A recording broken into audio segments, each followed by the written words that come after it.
విజయవాడలో డయేరియా ప్రబలిన గిరిపురంలో పర్యటించారు YSRCP trade union రాష్ట్ర అధ్యక్షులు పూనూరు గౌతమ్ రెడ్డి. బాధిత కుటుంబాలను పరామర్శించారు. గిరిపురంలో ఏర్పాటు చేసిన వైద్య శిబిరాన్ని పరిశీలించారు.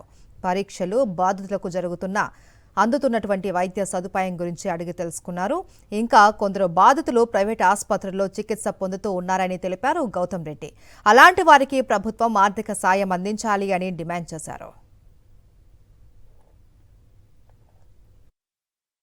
డయేరియాతో గత 10 నుంచి 15 రోజులకు కూడా తీవ్రమైనటువంటి ఇబ్బందులకు గురవుతున్నటువంటి ప్రజానీకం 2-3 రోజుల నుంచి మాత్రం మున్సిపల్ కార్పొరేషన్ అధికారులు, గవర్నమెంటు దీనిపైన శ్రద్ధ వహించినట్టుగా వచ్చి ఇక్కడ ఒక శిబిరాన్ని ఏర్పాటు చేయడం, ఇంటింటికి సర్వే చేయడం జరుగుతుంది. కానీ ఇవాళకి మొత్తం మేము పర్యటన చేసి చూసినటువంటి సందర్భంలో మనకు కనబడతా ఉన్నది ఇంకా ప్రైవేట్ హాస్పిటల్స్లో 3-4 వరకు కూడా జాయిన్ అయి ఉన్నారు. దానికి కావాల్సినటువంటి ఆర్థిక సహాయం వాళ్ళకి అందించాలని కూడా మేము కోరుతున్నాం. అధికార పార్టీకి సంబంధించినటువంటి వాళ్ళు ఏ ఒక్కరు కూడా ఇక్కడ కన్నెత్తి చూసిన పాపాన పోలా వచ్చి వీరికి ఏ రకమైనటువంటి సహాయం అందించడం అనేటువంటి జరిగింది. మరిన్ని అప్డేట్స్ కోసం ఛానల్ను సబ్స్క్రైబ్ చేయండి. నోటిఫికేషన్స్ కోసం బెల్ ఐకాన్ పై క్లిక్ చేయండి.